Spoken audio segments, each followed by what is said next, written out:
that time, and these jokers is killing it right now, man. So, guys, I'm here with a guy named Corvaggio. I've actually not done lives on this page in years. I mean, probably 10 years at least. And long story short, we're going to repurpose this page, rebrand this page, restructure it to a degree. It's going to be some fitness life, and I might change my name to Mr. Brands. But I'm talking here to a guy that is got a brand I've always fancied and enjoyed, and even more importantly, just a friend who's full of life and in that transition phase where trying to figure out what the next step is. So go ahead, and tell them who you are, man. What your name is, what you got going on, and how you got started in the clothing, man.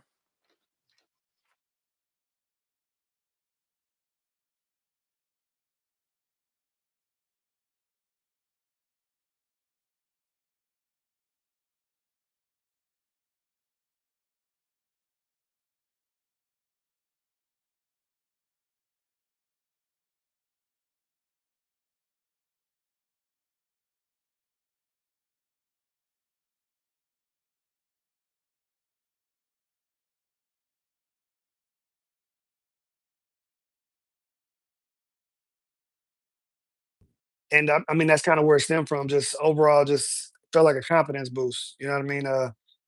Grew up, my dad wasn't around, not in a, he was in the military, so he was just traveling and shit. So it was just one of those things where it was like, I got to feel good. And I'm in a small city, but they think it's big. But you put yourself in a situation where you don't want to get into it. Uh, exactly. It's like, yeah, it's a big little city for them. But yeah, I mean, for the most part, it was just something that I always wanted to do, and I always got compliments, and people always thought that I would do it, and it was just something that I always wanted to do. My uncle had a clothing store when I was like 16, 17. He had it longer than that, but in California. My senior year in high school, I graduated early, so I decided to move out there with him and kind of just get the ins and outs of like the clothing business. So he had a streetwear store in Sacramento, and I just fell in love with it. And it was just like, this is what I want to do, and I just kept coming back to that. So, cut to like 2011, I lost my job. I was like working at Hallmark while I was in college, and I was just like, this is, I want to do something else. And I was like, what can I do? And I was like, well, shit, if I'm going to do the clothing stuff, let's give it a try. And so, got started, and kind of, starting and stopping. But in 2013, 2012, 2013, I really just started, was like, fuck it, let's just go and see what happens. And yeah, I got started there, and it really started to take off from that point, and been doing it ever since. Had some hiccups, had some stops and starts, but it is something that I'm passionate about.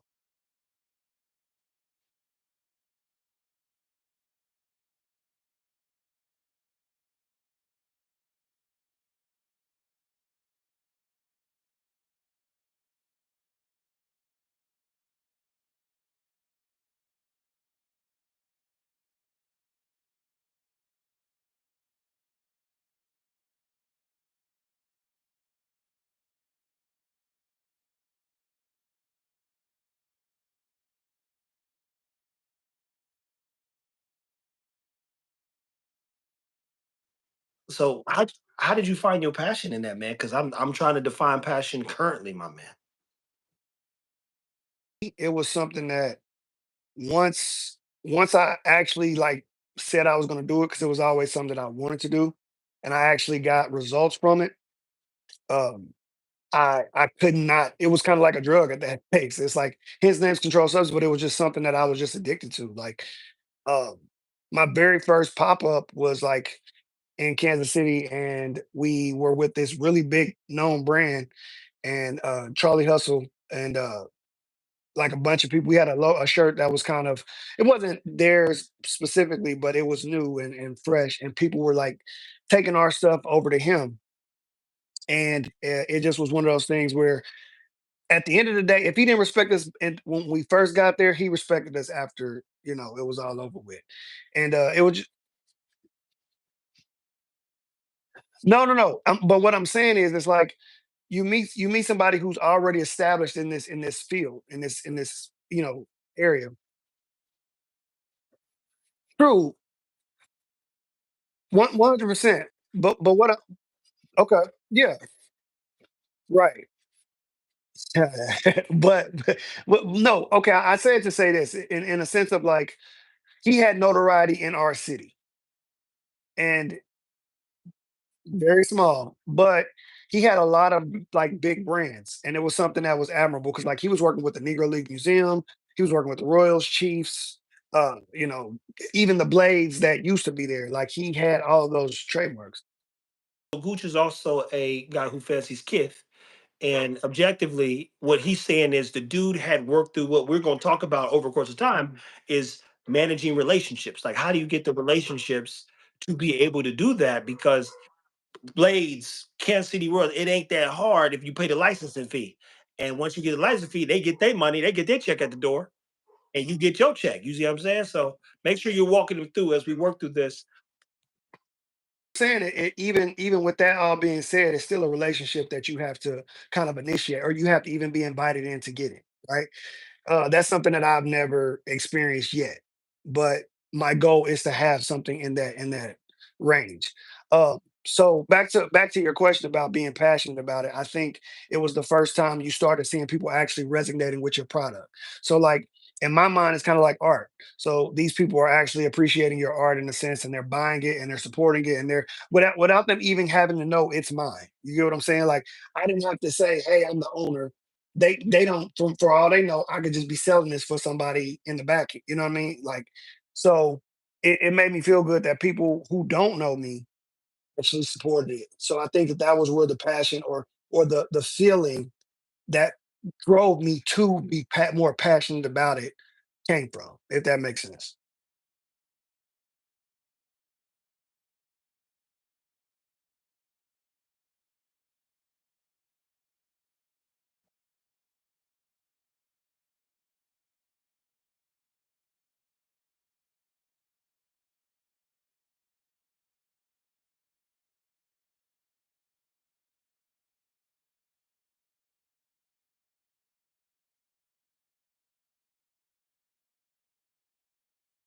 So I'm not passionate about dogs. I love brands and messaging and marketing and photography and videography. That's my interest line. But it's like I think these dogs are the answer. I think I think they're going to matter one day. So when I'm talking to guys like Caravaggio who are inspired by design and stitching and fabric and fabrication, all that stuff, you go, oh wow, this dude's onto something. And to be clear, I'm talking to him 10 plus years later because of that initial passion that I heard in his voice about clothing and what he was doing and what he was working on and what he still is working on. So if you had to give anybody advice then about being passionate or finding passionate, what would be your best advice? That's a good question. I think for me, what I would the best advice I can give them is just know what you're doing. Like it sounds simple, but it's like you knowing a little bit about something that you're passionate about is cool. But like when I met you, you was Spitfire. You was giving me all these questions. And had I would have not known, it would have made you think less of me in that space. No, let me exactly. But that's less of me, right? Like what I'm saying, I'm not saying it like in a way like you want me to be knowledgeable about my craft in order to push something. So it's a daily process of me. I'm still learning stuff, and it's 10 plus years. But doing as much research as you possibly can to get the best result that you can possibly get. You're not going to always be perfect. Everything isn't going to be right every time. But the fact that you know and you keep and you challenge yourself, but then also you know you're going to have wins and losses. And you don't use those losses as an excuse to give up. You use those losses as a fuel to keep going and figuring out how to make this shit work because you know that it's going to work. Um, I think that that's the best thing that you can do in order to stay passionate, and then just like I said, soaking in as much as you can in for the business that you want to be successful in. Like you see artists all the time, they fucking taking inspiration from everybody in order to make a product or a art piece or piece of work that's gonna be beneficial for them. Some people you can tell who do the work and you can tell who don't, depending on if you got a big team or not. But what I'm saying is it's like when you make something beautiful and you make it your own and you find your lane and you stick with that, it's people are going to resonate with that. You know what I mean? So it's like That's what everybody's chasing in the art world. Everybody's chasing that lane of theirs that only they can do, or they can do it so good that nobody else can compete. You get what I'm saying? So it's all about like learning your art, learning your craft, making sure that you're Gooch is good at making articulating things, but but I think when we look at competition, the competition for one is within, and then even like I don't know if you saw that more recent post that Bryson Tiller did, but they were like, basically outdo Trap Soul. He said nobody's outdone Trap Soul. He said the point is it was something nobody's ever done. So you can't outdo something nobody ever did, and it'd be better than that because it'd be like trying to outdo 50 Cent's first album, right? The one that ever hit that like you don't outdo that album, Get Rich or Die Trying, because that was the album that set the tone and he did everything he could. And it's like, yo, I'm gonna do better or maybe switch lane, whatever the case may be. So when you look at art, from my understanding as well, it's you being I love the word, influence in this way by either what you've gone through, who you are, what you've experienced, and then sharing that in whatever form you can. Yours is clearly through clothes and contextually clothes and words and styles and needle, whatever you put on the stuff. And you've gone through enough to be really inspired. wow. So what are people what should they be expecting from, just you as a person in the future as you work through um I guess becoming the brand you've always wanted to be. I think so many people or at least brands that I've seen, they get so far removed from from their customer base. Like you don't get to know the owners of that. Like I've met Ronnie Fag personally, but do I know him? Like he's the owner of Kith. Yeah. So I met him in Vegas when I first started. Like this first year we went to Vegas, he was literally right in front of me eating a banana. And like I was like, you would have thought I saw Prince. Like I because I'm a big fan of like what he does. And I was like, hey, That's what I'm dealing with right now. I don't know how to deal with that, but explain what it means to be excited and see a fan and get almost a fanatic state. And I don't know that I've ever done that. And even when I've walked up on celebrities, say, "Yo, can I get a picture?" I'll be like this, shake that, and I'll walk off, and they'll be like, "Damn, this nigga's kind of rude." But but it's like I don't want to talk to you after this. I just know the people are going to enjoy if they see me with you. So I'm like, I don't give a fuck about you, nigga. no, 100%. Like, and like, I've got really famous friends. Like that's, but the thing is, it's like I don't usually get like that. But I think what it was it's something that I'm passionate about, and it's in my field. Like I can see, like if I was like a football player and I met like my idol in football, I'm gonna be like, damn, like, cool. You know what I mean? Like, so, Let me make sure I frame it properly. You've now seen the dog thing that we do, and people get fanatic when they see me in real life, and I'm like, what the fuck is wrong with these niggas? Well, I've seen just it. but you just be like this. Hey, how's it going? You want to pick? You want to? Man, they get real riled up, and I've never been such a fan of something where I've been that excited. So it's confusing. But I'm like, what does it mean? But I guess it is. I enjoy kids just as much. When Gooch put. No, you're good. You're good. You're good.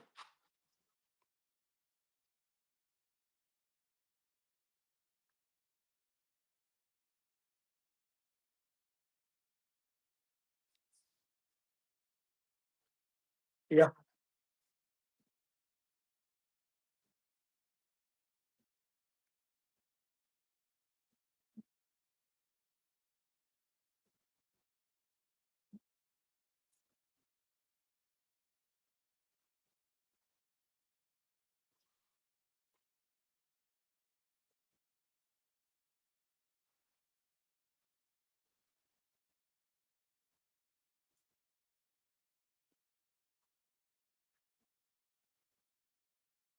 I love that people hear that time frame first. Get the fuck up. If nobody else tells you, when you watch this years later, when we was in Vegas and Jamarcus was sleeping and going out, all that was I say, hey, young Negroes be safe. I'm going to bed. I gotta get up in the morning.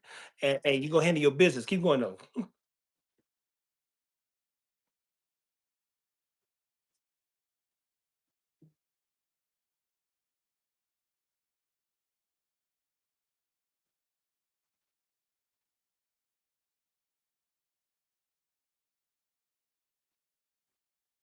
and he was eating a banana. So I was like, after, after you eat or whatever. But, we took the picture and he was just like, just like he said the same thing in kind of in the same words of just like be passionate about what you're doing, know what you want, and make it yours. So like I got a picture. I don't know if you remember, but I posted a picture of me and Tank one time.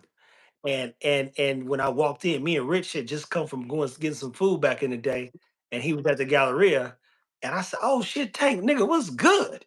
And the picture is me laughing with Tank the whole time. We was like, he said, "What y'all niggas up? To? Y'all niggas like I was up," and we clowning, and I said, "All right, man, look, can I get a picture?" We cracking up still. I said, "All right, man, you be safe, man," and I walked off, and Rich was like, you met Tank before?" I said, "No, I don't know that nigga."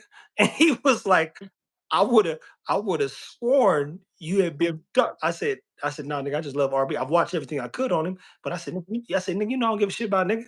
I'm like, as far as I'm concerned, that's my point. So, but I mean, and mind you, people, I'm an R&B head. I'm a fan of Tank. To be clear, when I seen him, I beelined it, and he had security and everything. They was sitting on the couch chilling at the Galleria at West in Dallas, and I was just like, "Oh shit, nigga, it was good." But I treat people how I want people to treat me. So the annoying part, even from where I'm sitting now, with small fame slash celeb persona, is when people be like, "Man, boy, you just like yourself on online." I'm like, what does that mean? And I'm literal the motherfucker. And they like, well, you just I said, yeah, that's not a persona, man. I don't know how to act, not yet at least. I said so that's why I'm asking about the fan component, because just like you did, hey Ronnie, boom, boom, boom. I I would probably only other person I'd probably have to get a picture with is still clown with that fool is Jamie Foxx. If, if I like I would boy, I'd be That's one of clown my if I favorite. That's somebody I definitely want to meet. I'm with you. look, Yeah. he got kind of I'm like, oh, this is over, nigga. This is he down the street, boy. I'm telling you right now. When you see, matter of fact, just stay tuned, nigga. Look, that's one thing. Just I don't even want to, but I'm like, every time he posts a video of him and his dogs, I'm like, this. Watch this, nigga. I'm about to blow this whole fucking thing up. But that's the whole. Okay. All right. All right. But I've always appreciate Fox's just entertainment, all his capabilities, and same thing with Tank, him being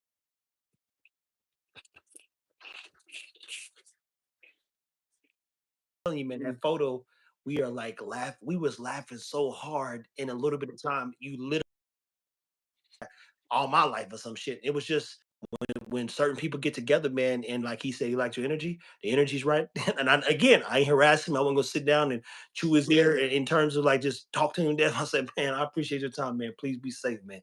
And we walked off. I think that a lot of times they appreciate that, like the candidness of it and the rapport, because it's like you don't know me. I'm not trying to because I feel like fans have this idea of like them being down here and them being up here. But it's like when you go in and you just like me and you are talking and you don't treat them any different. It's a respect level there because it's like, okay, he's treating me like a human. He's not looking at me like I'm this thing and I gotta be greater than I am and all of this shit. This one time, one nigga argued with me, talking about, oh man, I didn't dealt with celebrities before. I'm like, what this nigga talking about? You just stupid. And so, I said, oh, he thinks I'm one. Oh, that's crazy. That's crazy. And I literally don't get it, man. But when I tell you them jokers be like, man, I appreciate you being humble. I said, humble, dude. I said, dude, I clean up shit every morning, damn near, and talk shit the rest of the day. There ain't shit special about what the fuck I'm doing outside of these dogs stressing me the fuck out. So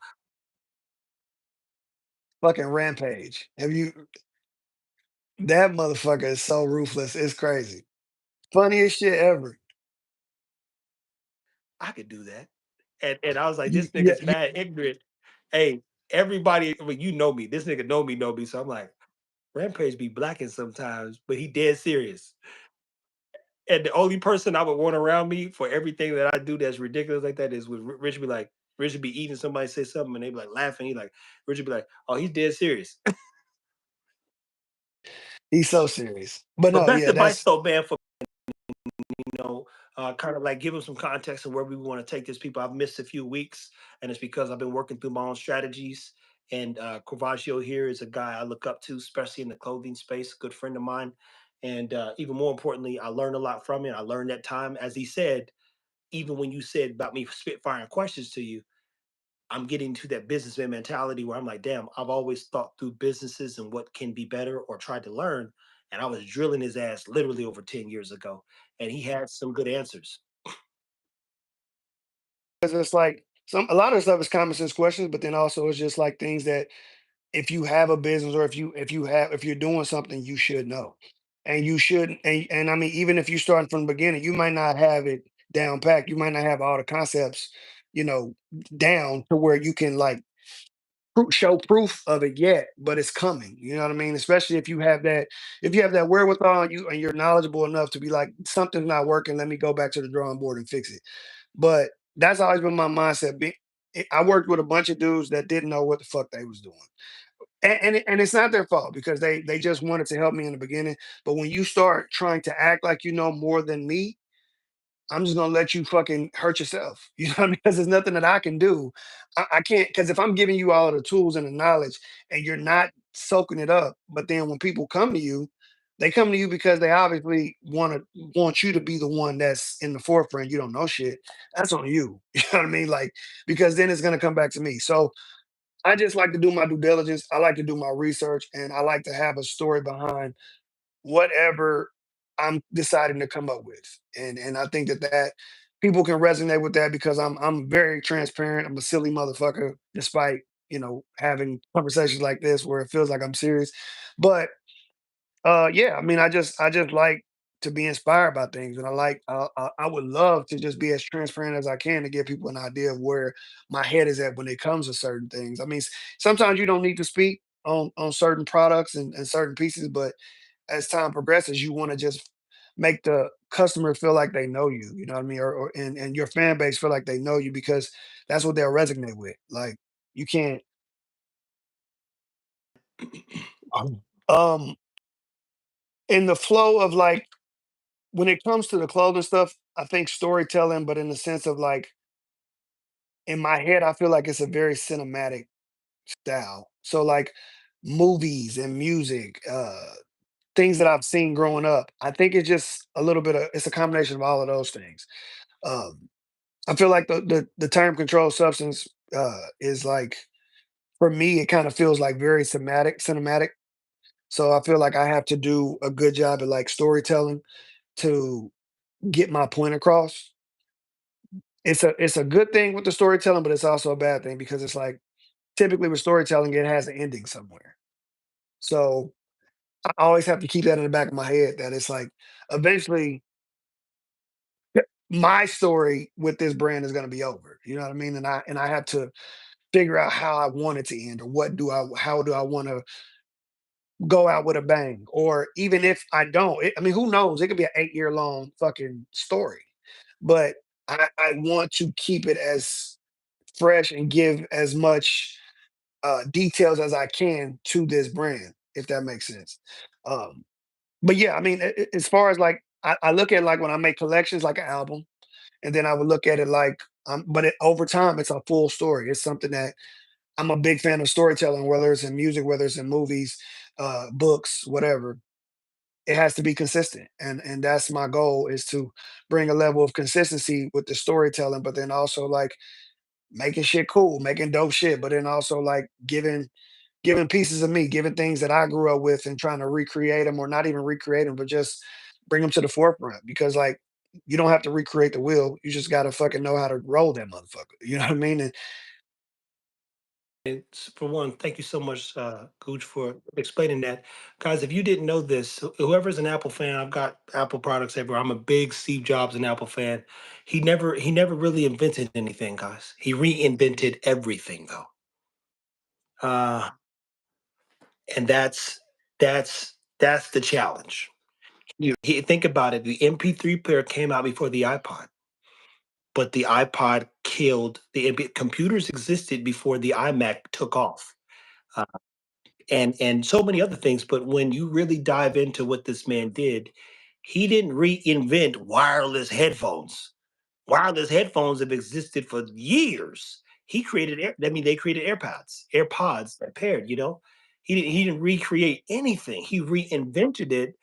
Hence, one of the business's jobs, since there's nothing new under the sun, is to innovate. And I was listening to some brand stuff the other day, and they go, no matter what brand you like, jeans are jeans. So Levi's, what makes Levi's special? What makes anything special? And it's your ability to communicate and care about what you're doing in a way that exchanges with other people, and resonates with them through authenticity and clarity. So one thing I love about this guy here is super authentic, probably one of the best people I've met, and I don't have a lot of friends. Everybody knows that. I'm working on it though. I'm working on it, man. I'm working on it. You just out here with abundance of friends now. Look at you. Wait, boy. Yeah, Hey, yeah. hey, even he was with Rich last night. He was like, "This nigga ain't got no friends." So I'm like, I said, "Dude, But you don't have any friends. Because you won't let anybody in. I'm working on it. Uh, you got 3 friends. I'm one of them."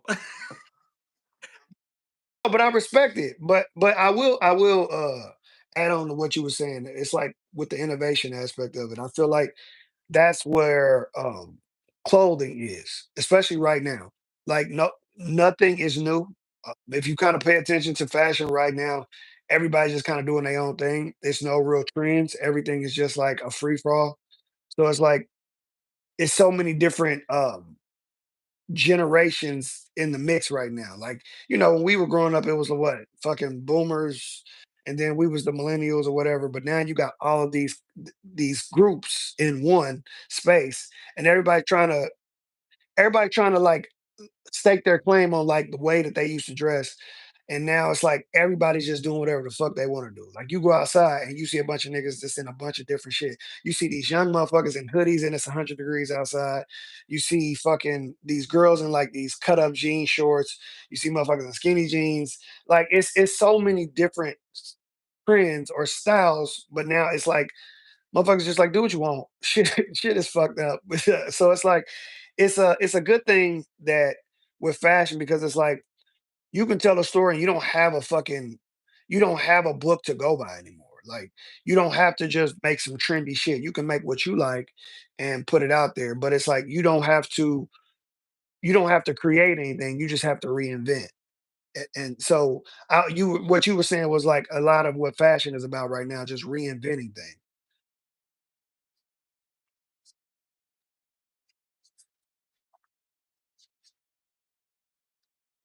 100%. What I love, again, I keep using that word love, which is not normal for me either. But this is one of the best people I've met, and I'm acknowledging. I want to make sure that I acknowledge the people who've always, for one, put up with my crazy ass, and and had the patience to deal with me and my lunar. I'm not there, people, and I'm like, boy, I can't believe these fuckers was dealing with me. I'm fucking crazy. Oh, you never gave me crazy. You gave me like, a whole lot about a whole lot of shit. And I respect that because it's like I might know something about a little bit of shit, but you know a lot about a lot of shit. And you aren't scared to give the information to people. But then it was like I saw what you did with the kids, and I think that was the biggest thing for me. It was like the way that you took those kids under your wing and was just like teaching them shit that to this day I'm guaranteeing you they still call you about. So it's like, yeah, you gave them knowledge and you gave them tools that really resonate with them and they can still come to you. So it's like you might not say love a lot, but I know you love what you do, whether it's with the dogs or with the kids, with the fitness.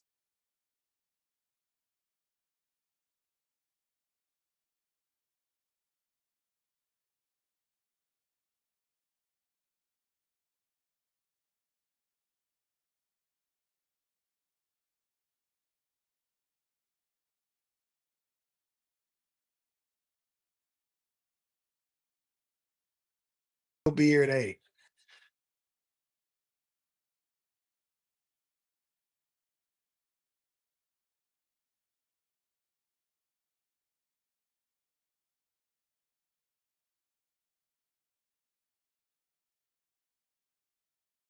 this is a person that I respect his perspective, his truth, his candor, and again his guidance. I know a lot of shit. That's the problem.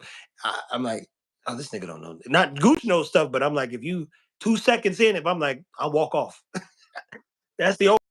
Because but no, but that's I wish I was like that because it's like I'll put up with some motherfuckers bullshit. I'll listen to whatever they got to say, but in my head, I'm like, this motherfucker, you don't know. Like, and that's okay. It's like it's all right. It's like sometimes you're just trying to like. It depends on like who it is, because I can be like you, like, look, man, I ain't got time for this dumb ass shit. Let me get the fuck out of here. But then it's also like, but yeah, it's like people who are trying to learn or know things just be real. Like if I don't know a certain thing about some clothing shit, I'm like, look, I know how to do tech pack, but I want to get better at it. So I don't want to give you information on some shit that I don't know how to do 100%. Like if you wake me up at 3 o'clock in the morning and I can't tell you how to do it, then motherfucker, I don't want to tell you how to do it. You know what I'm saying? But yeah, but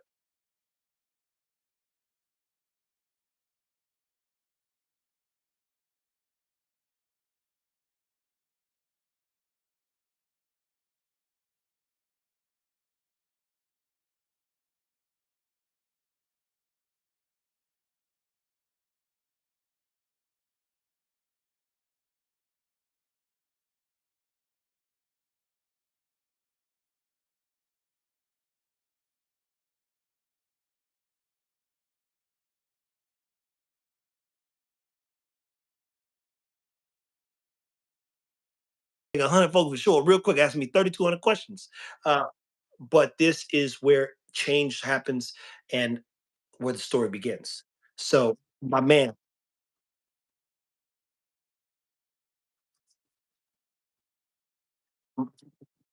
my God. Hey, look, my God, my God. So, guys, we're going to try to attempt to use Sundays. Here's my thing, too. I don't know what y'all do with y'all's life. I need to be so engaged and engulfed in communication and learning that I'm like, I'm talking to everybody. I shoot mad shit. I do all kinds of stuff literally all week. And I'm like, hey, I think I could do some more. That's the worst. That's the worst. It's like, oh, hey, Corey, let's do this. Let's do this. You think you could do this? And I said, just like, even if it's 32 minutes right now, 32 minutes on a Sunday, let's sit down, knock something out, and see what happens if we stay at it and own it. So I'm about to do some restructuring on this page so we can I'll create us a thumbnail and then put some topics over it and just change the words per se, and then we'll get to it. But as far for right now, guys, Sundays, we're gonna talk about brands, business, and life. Um, three of my favorite things, literally. So stay tuned, man. I gotta come with a saying for this shit though. 'Cause I love I did it. I'm like, I ain't got nothing for this, man. Yeah, and I even like, I'll be saying, take care of your dogs, take care of yourself, keep it whiskey. I got all kinds of little sayings. I'm like, I gotta come with this. I don't know. that you said that one, motherfucker. Yeah. That's my, look, my man. Have a good rest of your night, bro. We'll reconvene on next Sunday, man. All right, man. All right, bro. Peace.